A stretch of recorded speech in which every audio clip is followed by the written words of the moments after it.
A report claims that both Richarlison and Solanke could leave Spurs in the January transfer window to raise funds for a replacement attacking threat. Another report claims that Thomas Frank must be supported by the Lewis family. And Danny Murphy and Michael Carrick give their verdicts on Thomas Frank and Tottenham. Here are your daily Tottenham news headlines.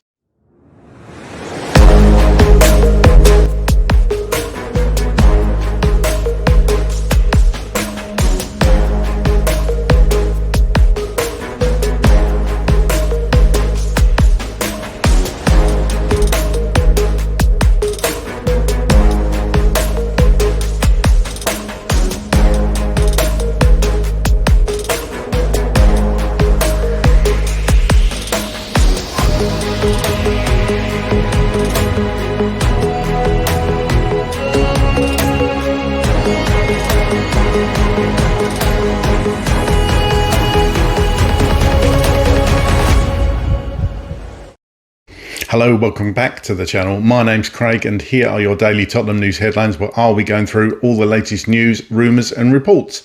If you're watching on YouTube and are not already as yet subscribed to the channel, please consider doing so. Like, share and comment below. And if you're listening on an audio platform, please do hit that follow button and leave a review if you can.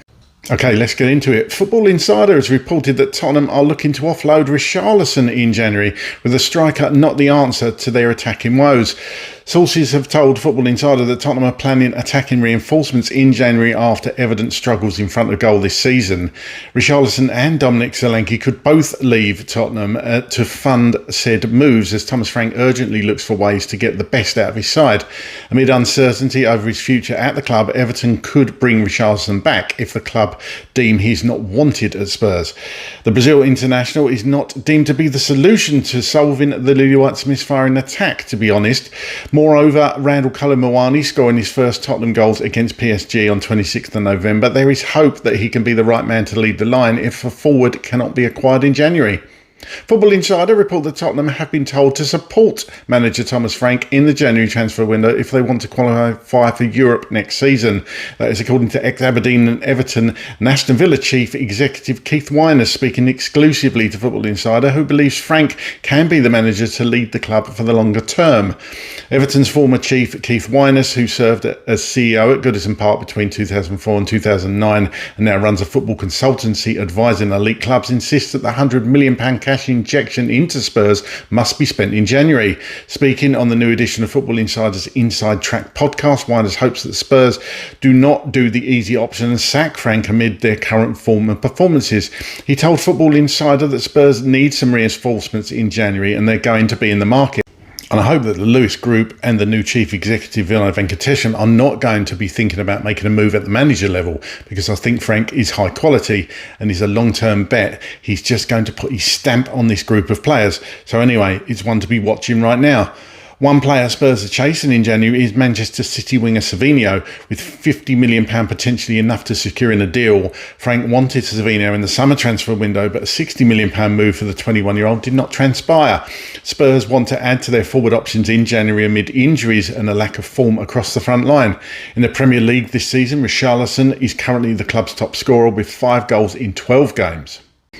The BBC report former Tottenham midfielders Danny Murphy and Michael Carrick give their verdicts on why it has not been home sweet home for Spurs this season.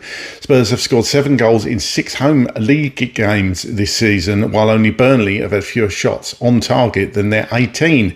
Frank's midfield selections have come under fire for being too defensive. Remarkably, Spurs have made 4 through balls this season. Leaders Arsenal have made 43. Despite only Wolves having a worse record in front of their own fans this season, Carrick and Murphy say Frank will get better and get things right at Spurs. It's early days, said Carrick. He's trying to change a few things. The priority was defending better as a team and implementing a totally different structure and concentrating on that a bit more. As time goes by, they will get better. Murphy says, although it's concerning overall, there has been enough improvement under Frank for the fans to have hope that things will get better. You can't run before you can walk. Of course, they would want more points than they've got, at home, but I look at them and I think that will get better.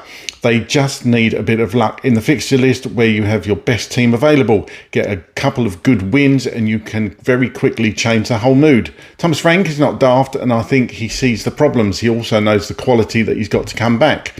It's a short-term pain for long-term gain for Spurs. I don't think their home form is a problem that is going to last very long once it gets their injured players back. Okay, well, here's my thoughts on those stories today. Firstly, Richarlison and Solanke leaving Spurs. That would be interesting if both our centre forwards and number 9s went. That would mean they would have to replace them by getting 2 strikers back in effectively. I'm not sure about Solanke. I could personally see Richarlison leave, but it looks to me like Thomas Frank actually likes Richarlison. So who knows what he's going to go on at this club? This is just people speculating. Can I see both number 9s going? I probably can't, to be honest with you. We haven't seen Solanke this season, so Thomas Frank hasn't seen what he can do.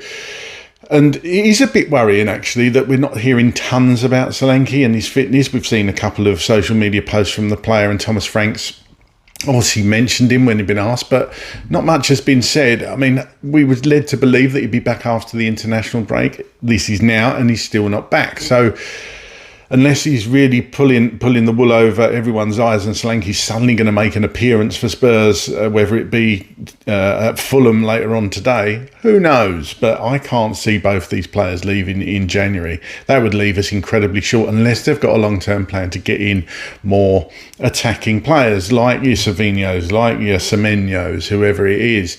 There's obviously rumours out there of these players, but really we're not going to know much until January. I just want Spurs to go after big named, ready for the Premier League players, to be honest with you. We can't take a risk on getting players in that may work in the Premier League or youngsters that may work in the Premier League. We need ready now players. So hopefully the Lewis family and Johan Langer and Paratici have got a plan up their sleeve and they know exactly what they're doing, because 1st of January, I want to see news of us going for players. There's no excuses. They've had long enough to plan. They know where the gaps are. They know what they want. They will have highlighted the players that they want to get in. So just go and get it done. I know it's not as simple as that, but come on, Spurs. You know what a release clause is, for example, for Semenyo. Go and get him if you want him. Frank must be supported. Absolutely. I've kind of hinted at that already. The £100 million that's been injected by the Lewis family. I'm personally not sure, that is going to all be spent on transfers or ploughed into the first team, but who knows? Who knows anymore with this club?